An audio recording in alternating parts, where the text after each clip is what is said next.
Antes de abrirmos a palavra de Deus no texto da nossa meditação nessa noite, nós iremos ao Senhor em oração, rogar pelas nossas vidas, rogar pela igreja do Senhor.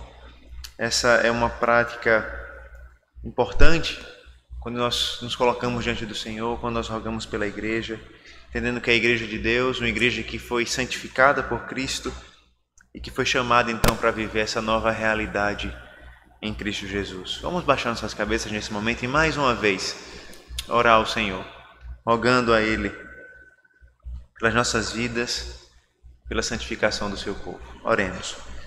Senhor nosso Deus, nós louvamos o Teu santo nome. Nós louvamos o Teu nome porque o Senhor nos resgatou das trevas para a Tua maravilhosa luz. O Senhor se revelou a nós como Deus Salvador. E como Deus Salvador, o Senhor nos resgatou dos nossos pecados. O Senhor nos separou deste mundo para sermos de fato, Senhor Deus, o Teu povo. O Senhor nos santificou e nos chama, ó Deus, para viver de acordo com essa nova realidade em Cristo. Ó Deus, nos faz lembrar, Senhor Deus, todos os dias que nós somos a Tua igreja, que a igreja é do Senhor. Nos faz lembrar, Senhor, todos os dias que esta igreja foi chamada para ser santa, pura, de acordo com aquilo que agora ela é em Cristo Jesus. Senhor, purifica esta igreja. Faz essa igreja cada dia mais semelhante ao Senhor, Deus. Que ela a cada dia, Senhor Deus, viva de acordo com aquilo que agora ela é em Cristo Jesus. Que o Senhor Deus a cada dia, Senhor, nos dê a consciência de que essa igreja não é uma simples associação, mas é a Tua igreja, o Teu povo nesse mundo.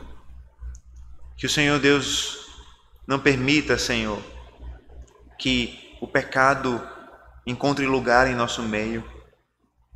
Que o Senhor não permita, Pai, que imoralidades, divisões e tantos outros pecados possam encontrar abrigo nesta igreja. Mas que, como igreja de Cristo, nós vivamos como servos de Cristo nesse mundo. Que o Senhor Deus possa falar ao nosso coração nessa noite e que o Senhor possa, ó Deus, por meio da Tua palavra, do poder do Teu Santo Espírito, nos santificar. Que o Senhor Deus abençoe a Tua igreja. É o que nós rogamos em nome do Senhor Jesus Cristo. Amém. Amém. Irmãos, vamos abrir a palavra de Deus nessa noite, na primeira carta de Paulo aos Coríntios. Primeira carta de Paulo aos Coríntios. Com a graça do Senhor, nós iremos iniciar as nossas reflexões nessa carta, as nossas meditações nessa carta. E hoje nós iremos ler os primeiros 3 versículos de 1 Coríntios, capítulo 1.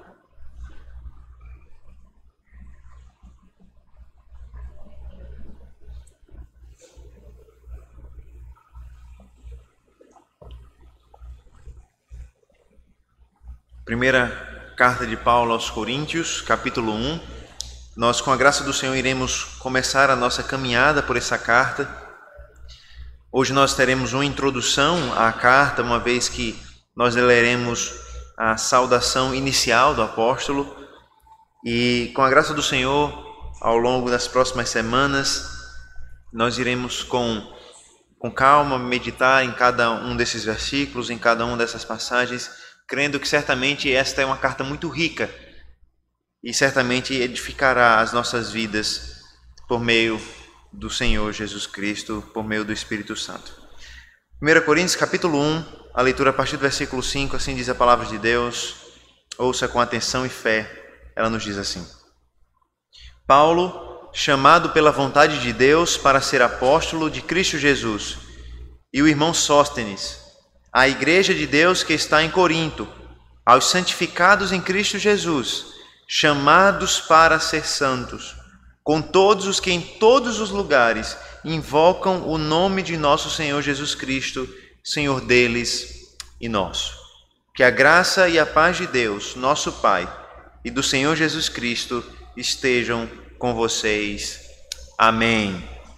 Vamos mais uma vez ao Senhor em oração, desta vez rogando que Ele possa, por meio da sua palavra, falar à sua igreja. Oremos. Senhor, nós lemos a tua palavra e agora suplicamos, por meio de Cristo, nosso Redentor, fala ao nosso coração, que a tua palavra encontre morada em nós, para a nossa transformação e a tua glorificação.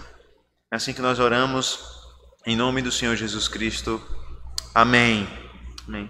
Irmãos, essa é a terceira carta de Paulo que nós começamos a meditar na igreja, e nós temos visto como Paulo ele segue um ritual muito comum nas suas cartas. Nós vamos lidar com isso melhor quando entrarmos nos versículos propriamente dito, mas nós sabemos que Paulo ele começa a sua carta com a sua apresentação, com a apresentação dos seus leitores e também com a sua saudação, onde geralmente ele deseja a graça e a paz de Deus para a vida da igreja do Senhor Jesus. E por isso nós precisamos, irmãos, além de olhar para essa saudação comum, nós precisamos olhar um pouco da história de Paulo com essa igreja, a igreja de Corinto. Com a graça de Deus, nós temos o livro de Atos e essa carta que nos ajudam a entender melhor que tipo de relacionamento existe entre Paulo e esses irmãos. A verdade é que essa igreja, a igreja na cidade de Corinto, foi fundada pelo próprio apóstolo Paulo na sua segunda viagem missionária. Os irmãos devem lembrar que o livro de Atos registra que Paulo fez 3 grandes viagens missionárias, onde ele percorreu um grande território, pregando de cidade em cidade e até mesmo em sinagogas, em outros locais, pregando o evangelho do Senhor Jesus Cristo. E o capítulo 18 do livro de Atos registra que na segunda viagem missionária, Paulo foi até essa cidade, a cidade de Corinto, e nessa cidade ele pregou o evangelho e ele teve significativo sucesso, mesmo com a perseguição. A Bíblia nos diz que ele foi muito perseguido nessa cidade, mas mesmo com a perseguição, Paulo pregou a palavra e a palavra de Deus encontrou morada no coração de muitas pessoas ali naquela cidade. Inclusive, quando Paulo estava no meio das perseguições, em Atos 18, Deus fala ao coração de Paulo e diz que Paulo deveria ser firme e continuar seu trabalho, porque o Senhor tinha muita gente naquela cidade. O resultado, então, é que muitas pessoas se convertem ao Evangelho de Cristo, tanto judeus de nascimento, quanto gentios, aqueles que não eram judeus, pessoas ricas, pessoas pobres, enfim, todo tipo de pessoa ouve o Evangelho de Paulo, é salva pelo Evangelho de Paulo, e então a igreja é fundada ali. É interessante que Paulo, quando ele passa por Corinto, ele passa um bom tempo em Corinto, né? Ele passa cerca de 1 ano e 6 meses naquela cidade, pregando e ensinando. Não era comum que Paulo passasse tanto tempo assim. Em geral, Paulo passava menos tempo que isso. Mas Paulo acabou passando 1 ano e 6 meses nessa cidade com esses irmãos no início da igreja.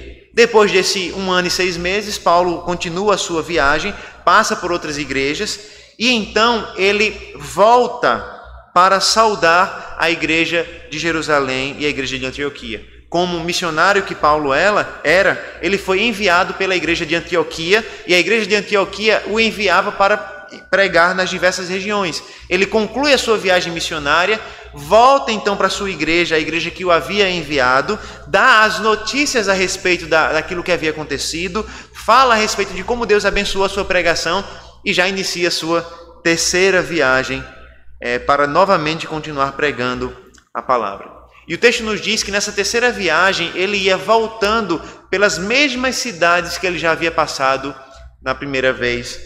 E ele fazia isso para visitar as igrejas e ir fortalecendo os irmãos que ele havia conhecido no primeiro momento. Nesse caminho, então, na sua terceira viagem missionária, enquanto ele estava na cidade de Éfeso, Paulo escreveu aquilo que nós conhecemos e acabamos de ler, a primeira carta dele aos Coríntios. E qual é a razão da escrita dessa carta? Paulo, ainda em Éfeso, ele escreve porque ele havia recebido más notícias a respeito da congregação. É interessante que algumas pessoas, Paulo vai falar, algumas pessoas como Estéfanas, Fortunato, Acaico e além de um grupo da casa de uma mulher chamada Cloe, enviam más notícias a respeito da igreja para Paulo.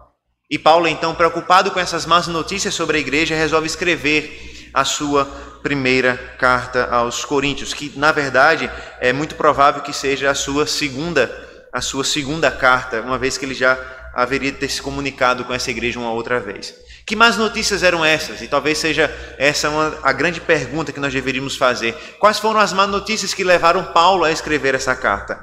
E aqui, irmãos, se tem uma coisa que não faltava na igreja de Corinto, era problemas. Nas palavras de um autor chamado Guy Waters, ele diz que em 1 Coríntios, Paulo parece estar correndo ofegante de um incêndio para o outro, tentando apagar as chamas antes que elas saiam fora do seu controle.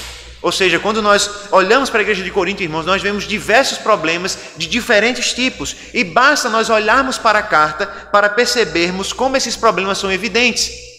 Nos primeiros capítulos, nos capítulos de 1 a 4, Paulo vai passar muito tempo tratando a respeito das divisões que existiam na igreja. Paulo vai mostrar como naquela igreja existiam diversos grupos, uns que diziam que era de Paulo, outros que eram de Pedro, outros que eram de Apolo, até alguns que diziam que eram de Cristo, e diziam que era de Cristo para, na verdade, não obedecerem a ninguém. A partir então do capítulo 5, o apóstolo Paulo vai tratar de outro tipo de problema, o problema da sexualidade no meio da igreja. E ele vai tratar a respeito de relacionamentos imorais, como um homem que tinha um caso com a sua madrasta, com a mulher do seu pai.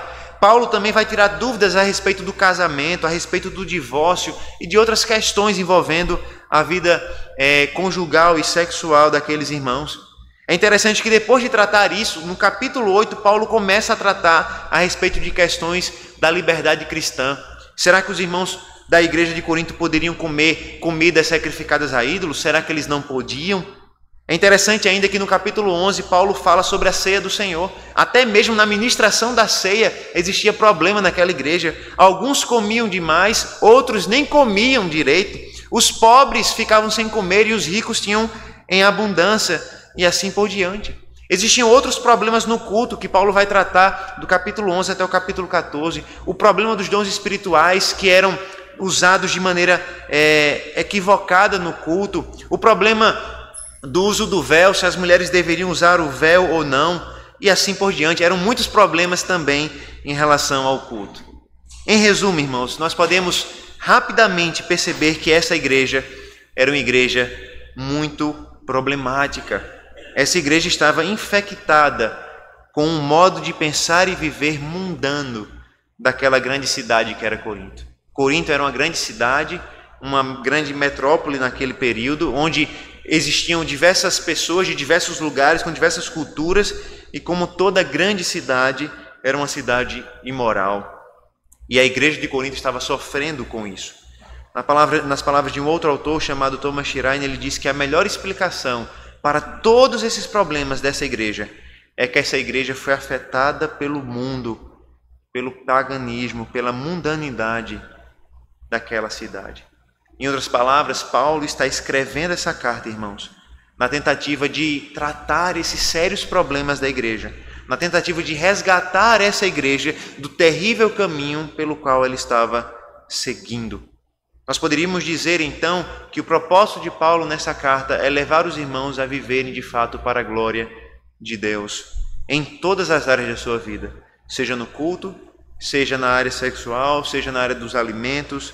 Todas as áreas, Paulo vai concluir, devem ser vividas para a honra e glória de Deus. Nós começaremos então a nossa caminhada por essa carta, e nós começaremos, como falamos no início, com as saudações e as ações de graça.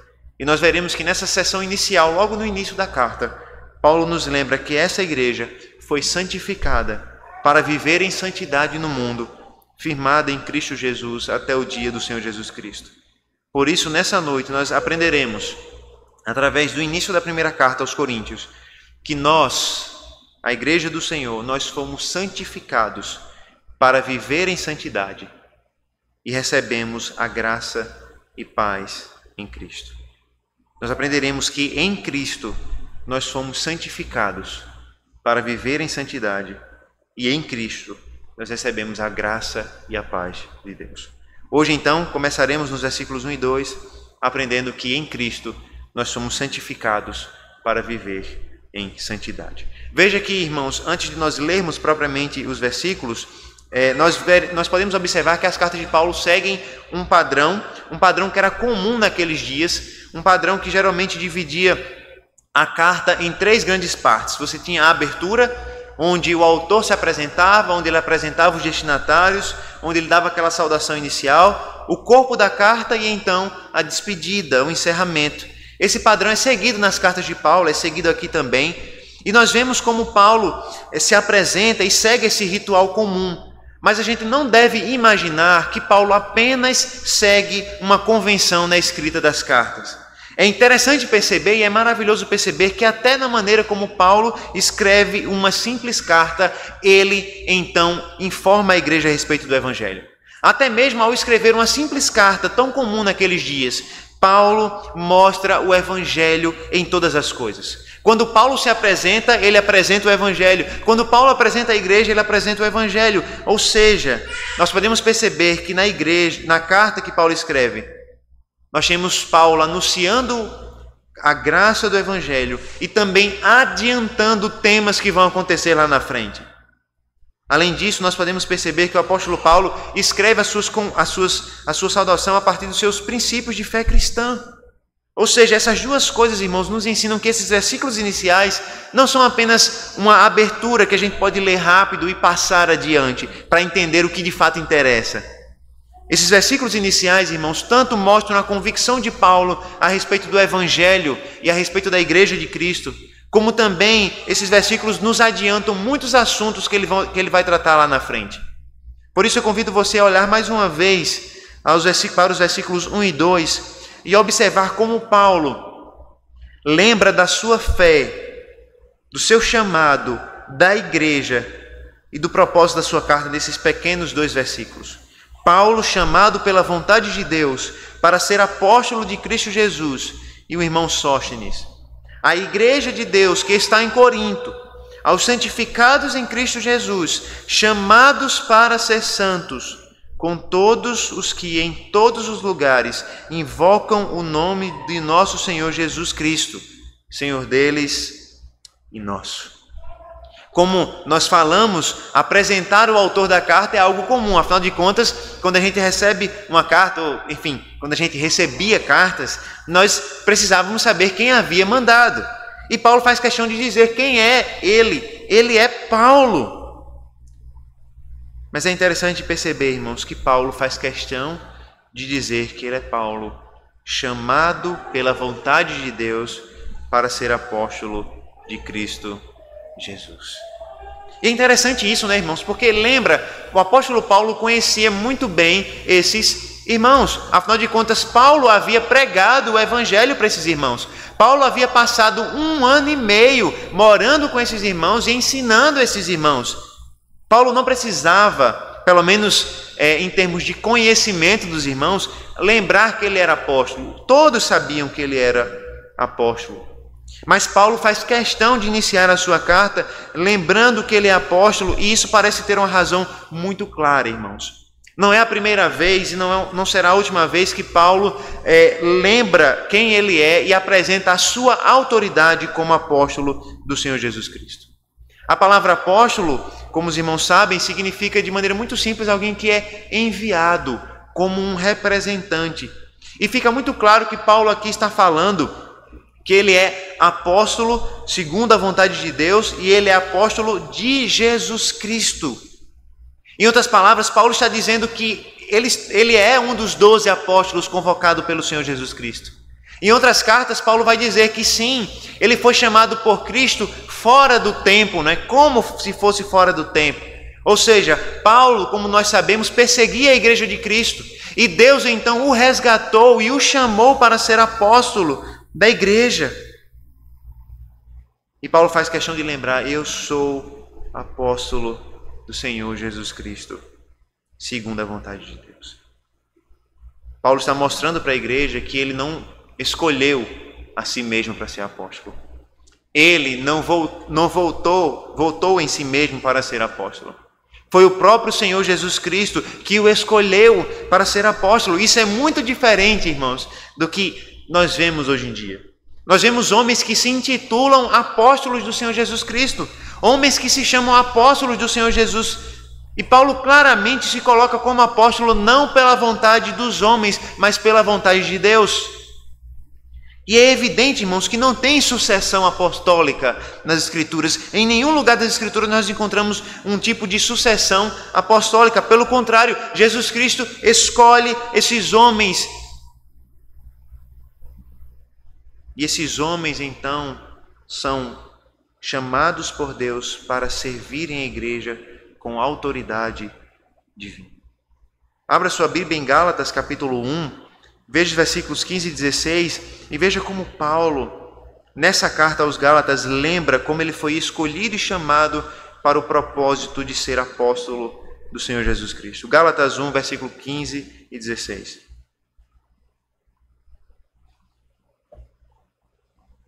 Assim diz a palavra do Senhor.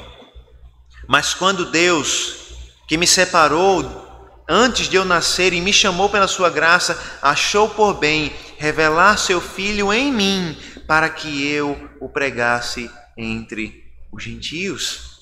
Ou seja, irmãos, Paulo está claramente mostrando aqui que naquele caminho de Damasco, onde Cristo se revelou a ele, Cristo o revelou, se revelou a ele e o chamou para ser apóstolo entre os gentios. Inclusive, irmãos, Paulo afirma que aquela igreja, a igreja de Corinto, era uma confirmação do seu apostolado. No capítulo 9 de 1 Coríntios ele vai dizer isso. Ele vai dizer que não é apóstolo para outros, mas se ele não é apóstolo para outros, ele é certamente para a igreja do Coríntios. Ou seja, Paulo está dizendo, irmãos, vocês não podem se esquecer de quem eu sou. Eu sou apóstolo e vocês sabem disso porque eu preguei o evangelho para vocês. Eu fundei esta igreja junto com vocês. E aqui, irmãos, claramente Paulo nos mostra que ele é apóstolo. Isso parece fazer todo sentido, afinal de contas, lembre-se, Paulo vai começar a tratar nos primeiros capítulos de Coríntios como aquela igreja estava dividida. Alguns diziam que eram de Pedro, outros diziam que eram de Paulo, de Apolo e assim por diante. E Paulo então começa a sua carta dizendo quem ele é. Eu sou apóstolo do Senhor Jesus Cristo. Eu sou mensageiro do Senhor Jesus Cristo, pela vontade não de homens, mas pela vontade de Deus. Em outras palavras, a igreja deveria ouvir o que o apóstolo Paulo estava falando aqui. Isso certamente, irmãos, nos ensina como nós devemos ouvir a palavra de Deus que foi deixada a nós por meio dos apóstolos. O que nós aprendemos aqui é que os apóstolos escolhidos por Jesus Cristo foram homens comissionados diretamente por Cristo, primeiro os 12, depois Paulo, para, com autoridade divina, serem representantes de Jesus Cristo diante da igreja.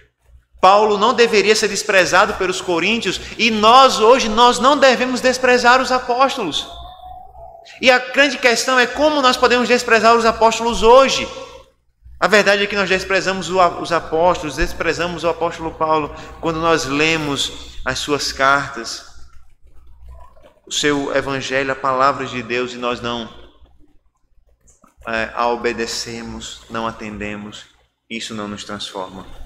Quando nós lemos a palavra de Deus, quando lemos as cartas dos apóstolos, e isso não nos transforma, isso não nos modifica, certamente nós estamos negligenciando a autoridade de Cristo através desses homens. É verdade, irmãos, nós não temos mais apóstolos hoje, mas certamente nós temos aquilo que os apóstolos deixaram para nós.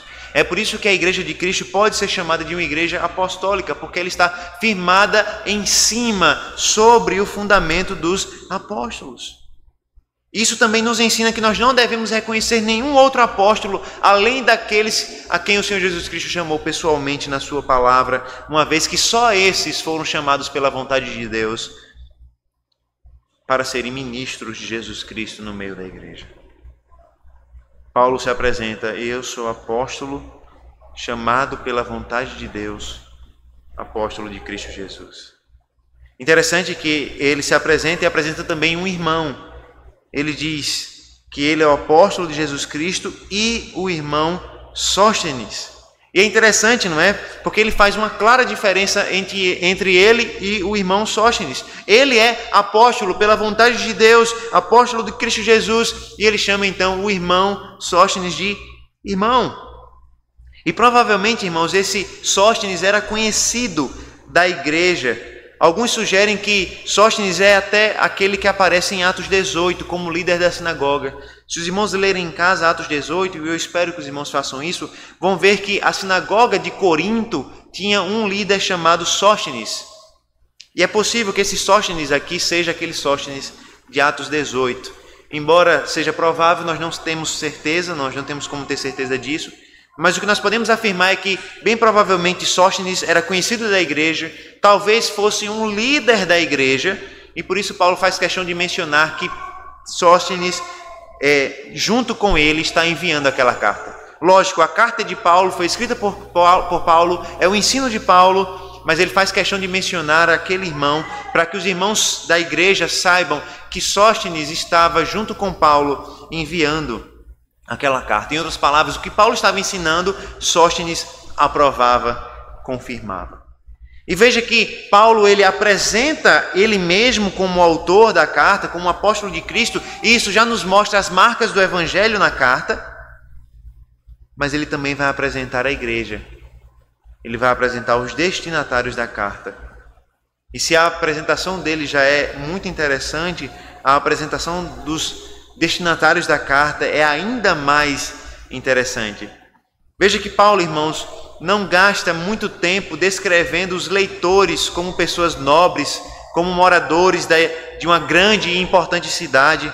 Ou seja, Paulo não escreve aos crentes de Coríntios, daquela grande e maravilhosa cidade, a essa grande igreja. Não, Paulo, irmãos, utiliza informações que são de fato relevantes e não informações pequenas como essa.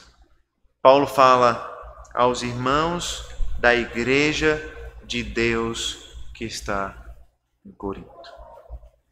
A palavra igreja basicamente significa ajuntamento, assembleia, e era uma palavra muito comum nos dias de Paulo, inclusive era uma palavra muito comum na cidade de Corinto. Por quê? Porque existiam muitos ajuntamentos, muitas assembleias políticas. Inclusive, quando os cidadãos romanos se reuniam para discutir a política da cidade.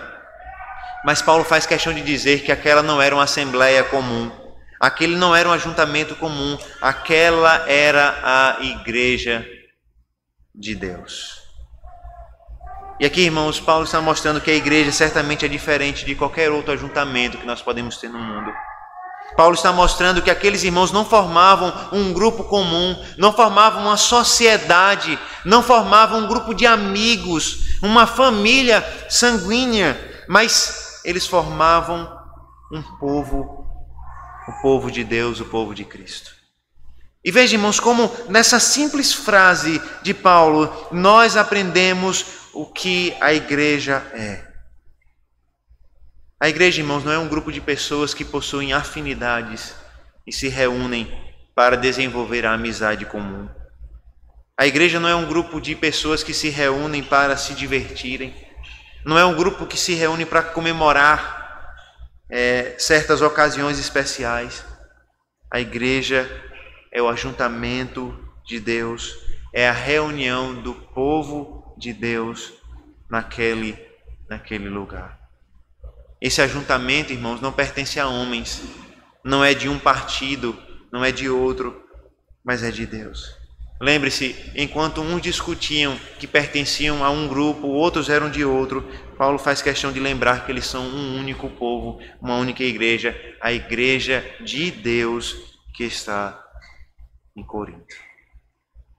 Paulo, irmãos, está começando a tratar as divisões no meio da igreja desde o início da sua carta, desde a sua apresentação da carta. Paulo já está tratando as divisões da igreja. Paulo está dizendo, irmãos, há uma só igreja de Deus na cidade de Corinto. E Paulo nos diz que a igreja de Deus em Corinto foi santificada em Cristo. Paulo descreve então esses irmãos como um povo santo, como aqueles que foram santificados em Jesus Cristo. E as palavras do apóstolo, irmãos, aqui sugerem o estado dos crentes, aquilo que os crentes receberam ou são depois da obra redentora do Senhor Jesus Cristo. Veja, os crentes não são santos em si mesmos, mas eles são santos em Cristo Jesus.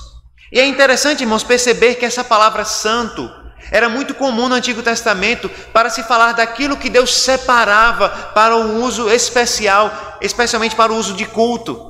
Deus separava objetos para o culto, Deus separava um lugar para o culto, Deus separava principalmente um povo para ser seu. E Paulo parece utilizar uma nomenclatura muito semelhante quando diz que aquela era a igreja de Deus que foi santificada. Eu gostaria que você abrisse a sua Bíblia na primeira carta de Pedro, capítulo 2. Primeira carta de Pedro, capítulo 2, nós vamos ler o versículo 9 e 10, apenas como uma amostra de como os apóstolos, os autores do Novo Testamento, entendiam que a igreja de Deus era um ajuntamento santo, era o povo escolhido e separado de Deus. 1 Pedro 2, versículo 9 e 10, Pedro está citando aqui Êxodo 19, e ele diz assim: Vós, porém, sois raça santa, sacerdócio real, nação santa.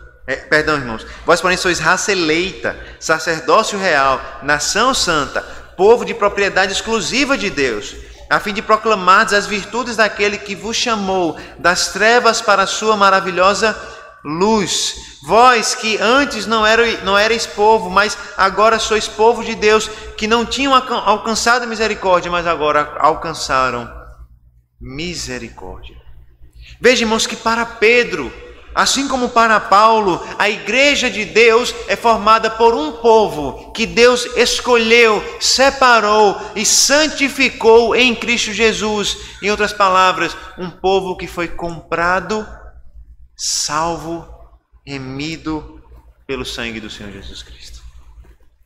A igreja de Deus, irmãos, não é simplesmente uma associação, uma sociedade comum, mas é o povo que foi salvo por Deus, o povo que foi escolhido por Deus, que foi purificado por Deus por meio do sangue de Cristo e que em Cristo agora forma um único povo. Em Cristo Jesus, os coríntios haviam recebido uma nova identidade, uma nova condição. Eles não eram mais agora simplesmente cidadãos de Corinto, eles não eram mais simplesmente trabalhadores de Corinto, eles eram um povo de Deus, povo santificado, separado e escolhido por Deus. Isso, irmãos, nos mostra que em Cristo Jesus nós temos uma nova identidade. Nós deixamos de ser simplesmente engenheiros, advogados, médicos, nós deixamos de ser simplesmente marido, mulher, filho, pai, mãe, nós passamos a ser um único povo, povo de Deus, santificado por Jesus Cristo. E esses irmãos que foram santificados, nós que fomos santificados, somos chamados para vivermos de acordo com a nossa vocação. Paulo repete aqui, não é? A palavra chamado. Primeiro ele diz, eu sou Paulo, chamado pela vontade de Deus para ser apóstolo, e depois ele repete isso para a igreja. Ele diz que a igreja que foi santificada por Cristo foi chamada para ser santa.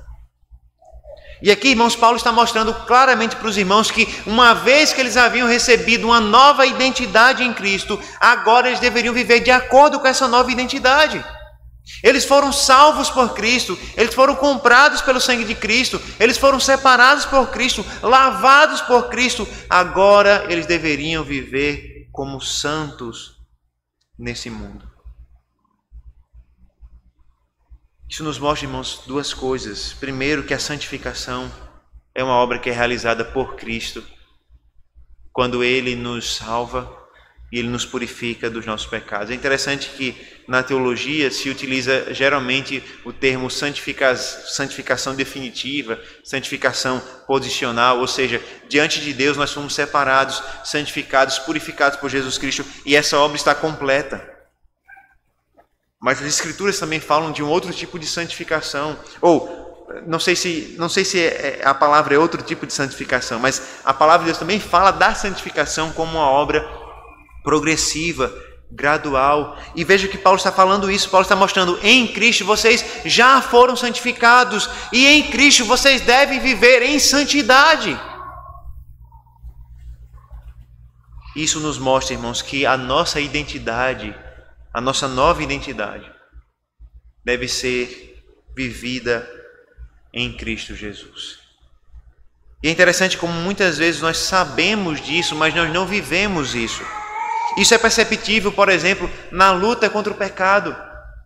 Na luta contra o pecado, tantas vezes, irmãos, nós achamos que nós podemos vencer o pecado pelas nossas próprias forças.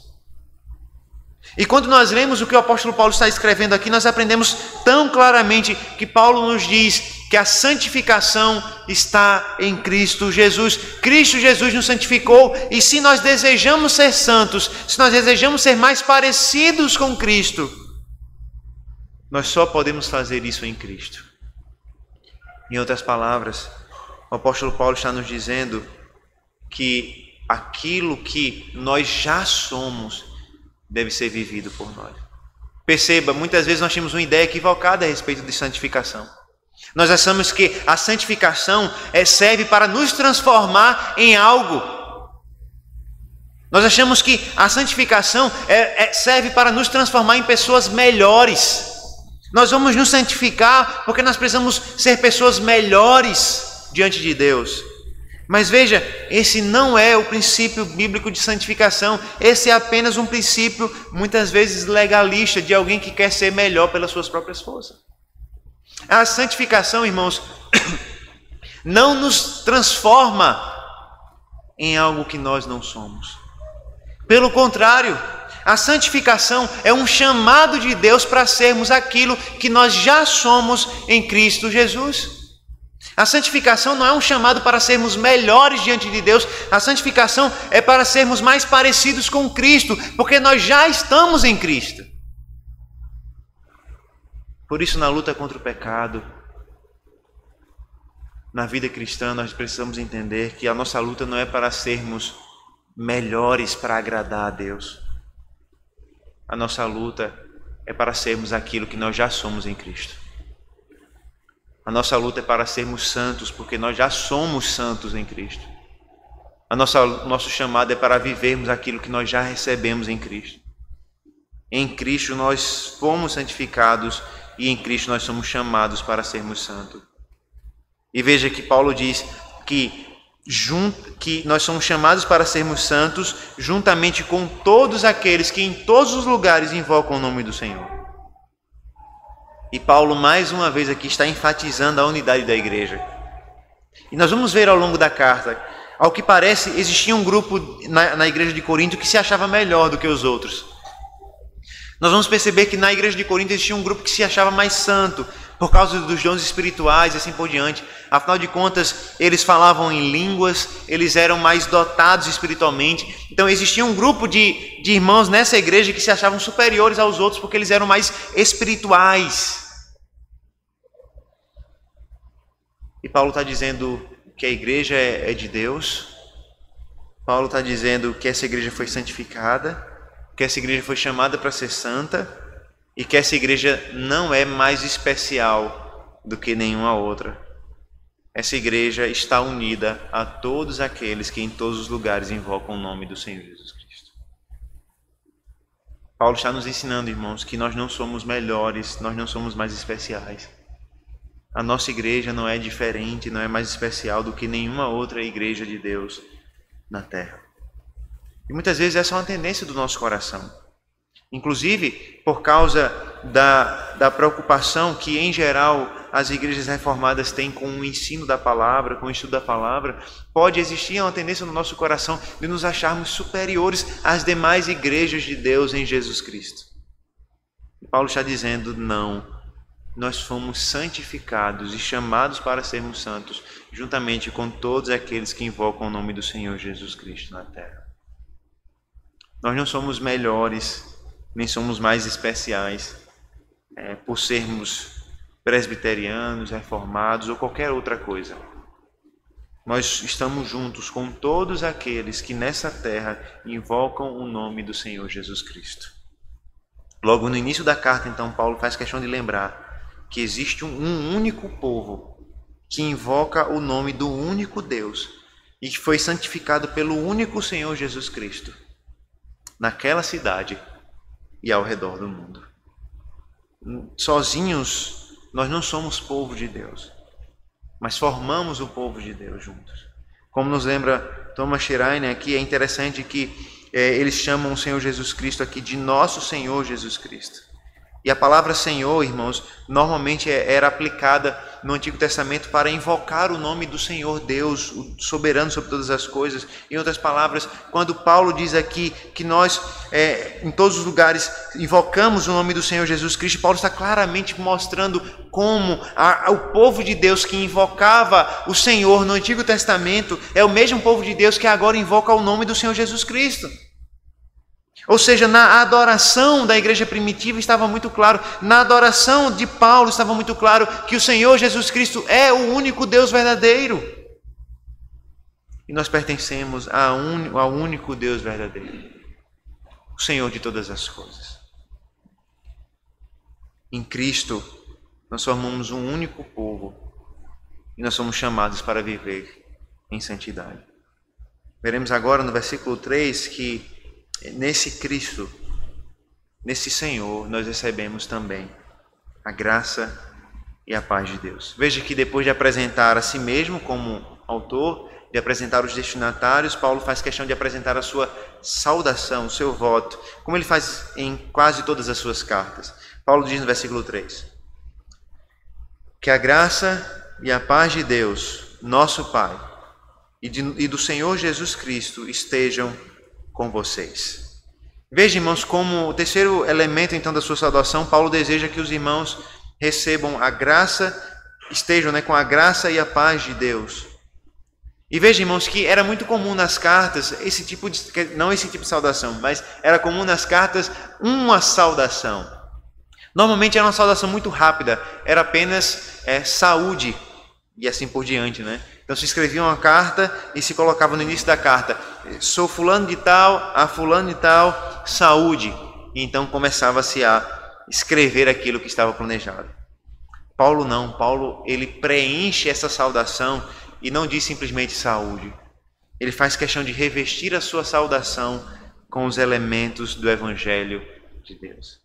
Ele fala da graça e da paz, não é, irmãos? Isso não é uma saudação comum. Paulo está lembrando da obra salvadora de Deus e revelando verdades profundas aqui. Paulo nos dá um exemplo de como ele transforma tudo em evangelho. E veja que a graça, irmãos, é um elemento fundamental do evangelho, que Paulo ensina em todas as suas cartas. E essa graça nada mais é, irmãos, do que o favor e a salvação de Deus que ele demonstra para pecadores. Essa é a graça de Deus, todo o favor de Deus, toda a bênção de Deus para pecadores como nós é chamado nas Escrituras de graça. E essa graça pode ser vista de forma especial na vida, na morte e na ressurreição do Senhor Jesus Cristo, na aplicação da salvação de Jesus Cristo a nós. E a paz que vem logo em seguida da graça é a consequência natural da graça. Se a graça é de fato os benefícios da salvação, o perdão dos pecados, a purificação, a santificação, a restauração do relacionamento com Deus, a paz é a consequência dessa graça, porque uma vez que nós fomos perdoados, uma vez que o nosso relacionamento com Deus foi restaurado, uma vez que nós recebemos a graça do Senhor Jesus Cristo, nós então temos paz com Deus. Como diz um comentarista, a paz é o estado de vida, paz com Deus e paz uns com os outros, que é desfrutado por aqueles que experimentam a graça divina. Por isso que Paulo une graça e paz, porque a paz de Deus é experimentada por aqueles que receberam a graça de Deus, e é impossível desfrutar da paz de Deus sem desfrutar da graça de Deus. É por isso, irmãos, que nós não devemos dizer a graça e a paz uns para os outros como se fosse apenas um cumprimento comum. Nós devemos dizer graça e paz uns para com os outros, lembrando do que isso significa. Lembrando que a graça nos faz lembrar a gloriosa obra do Senhor Jesus Cristo por nós. E a paz que nós temos é justamente a consequência dessa obra em nós. Por isso nós podemos e devemos dizer a graça e a paz do Senhor, lembrando de tudo aquilo que nós recebemos em Cristo Jesus. E observe que o desejo de Paulo é que aqueles irmãos recebam a graça de Deus, a paz de Deus, e esse desejo é revestido por um caráter cristão, porque ele diz: a graça e a paz que são da parte de Deus, o nosso Pai, e do Senhor Jesus Cristo. Em outras palavras, Paulo não oferece apenas a sua própria saudação, ele oferece a saudação de Deus em Cristo Jesus. Paulo não oferece a sua graça, a sua paz, ele oferece a graça e a paz de Deus. E aqui, irmãos, mais uma vez, ele vai fazer isso muito nas suas cartas, ele menciona Deus Pai ao lado do Senhor Jesus Cristo e se torna evidente o seu propósito de mostrar que Cristo é Senhor com Deus, como Deus, porque Ele é Deus. O fato de colocar lado a lado Pai e Filho mostra a compreensão de quem Jesus Cristo é para Paulo. A Trindade, Pai, Filho e Espírito Santo, o único Deus verdadeiro. E por isso Paulo faz questão de dizer que a graça e a paz procedem tanto do Deus Pai como do Filho. A mesma graça é a graça do Pai e do Filho. A mesma paz é a paz do Pai e do Filho. Deus Pai e o Senhor Jesus Cristo estão perfeitamente unidos na execução e aplicação da redenção. E veja, Paulo diz que é a graça e a paz do nosso Pai e do Senhor Jesus Cristo. Em outras palavras, Paulo nos ensina tão claramente que é impossível chamarmos Deus de Pai e termos a paz de Deus como nosso Pai, senão por meio do Senhor Jesus Cristo. Se nós queremos de fato conhecer a graça e a paz de Deus como nosso Pai, nós precisamos do Senhor Jesus Cristo. Nós precisamos crer no Senhor Jesus Cristo, porque é em Cristo que nós recebemos a graça e a paz que vem de Deus. Por isso, se você deseja conhecer essa graça de Deus, a graça que perdoa pecados, a graça que traz salvação, a graça que traz santificação, que purifica, que transforma pecadores em filhos de Deus, você precisa crer no Senhor Jesus Cristo. Você precisa ir até o Pai por meio do Senhor Jesus Cristo. Se você deseja conhecer essa paz de Deus, essa paz que nós temos diante de Deus, essa paz que nós temos porque nós estamos em Cristo Jesus, a paz que nós temos porque agora nós não dependemos dos nossos próprios méritos, a paz que nós temos porque nós não dependemos dos nossos próprios esforços, mas porque nós estamos em Cristo, essa paz nós só podemos receber por meio de Cristo, do nosso Deus e Pai. Em Cristo Jesus, irmãos, nós somos uma igreja, a igreja de Deus. Nós somos santificados, nós somos chamados para sermos santos. Nós estamos juntos com todos aqueles que invocam o nome do Senhor Jesus Cristo ao redor desse mundo. E em Cristo nós recebemos a graça e a paz do Senhor. O que é que nós não recebemos em Cristo Jesus? Em Cristo Jesus nós recebemos tudo o que nós precisamos. Em Cristo Jesus nós superamos as divisões. Em Cristo Jesus nós superamos o pecado. Em Cristo Jesus nós vencemos as tentações de Satanás. Em Cristo Jesus nós conhecemos a verdadeira paz. Em Cristo Jesus nós conhecemos a graça de Deus. Em Cristo Jesus nós podemos ser o único povo de Deus. Povo chamado, santificado para ser santo. Em Cristo Jesus, irmãos, nós somos santificados para viver em santidade nesse mundo. Em Cristo Jesus nós recebemos a graça e a paz de Deus, o nosso Pai. Vamos orar ao Senhor nesse momento? Senhor, nós louvamos o Teu nome, porque numa simples saudação de uma carta, nós aprendemos coisas tão ricas e maravilhosas. Nos ajuda, Senhor Deus, a não sermos levados por enganos daqueles que se dizem apóstolos hoje. Não permita, Senhor Deus, que nós negligenciemos os ensinos dos apóstolos na Tua palavra. Que o Senhor não permita, Senhor Deus, que nós nos esqueçamos que nós somos uma única igreja, um único povo. Que o Senhor Deus não permita que haja divisões entre nós por nos esquecermos que nós somos um único povo de Deus. Que o Senhor Deus não permita que nós negligenciemos o nosso chamado de sermos santos, porque nós somos santos em Cristo. Que o Senhor não permita, ó Pai, que nós negligenciemos a graça e a paz que recebemos em Cristo. Que em Cristo nós sejamos um único povo, que em Cristo nós sejamos santos, que em Cristo nós tenhamos a Tua graça, que em Cristo nós tenhamos a Tua paz. Que em Cristo, então, nós vivamos como Teu povo.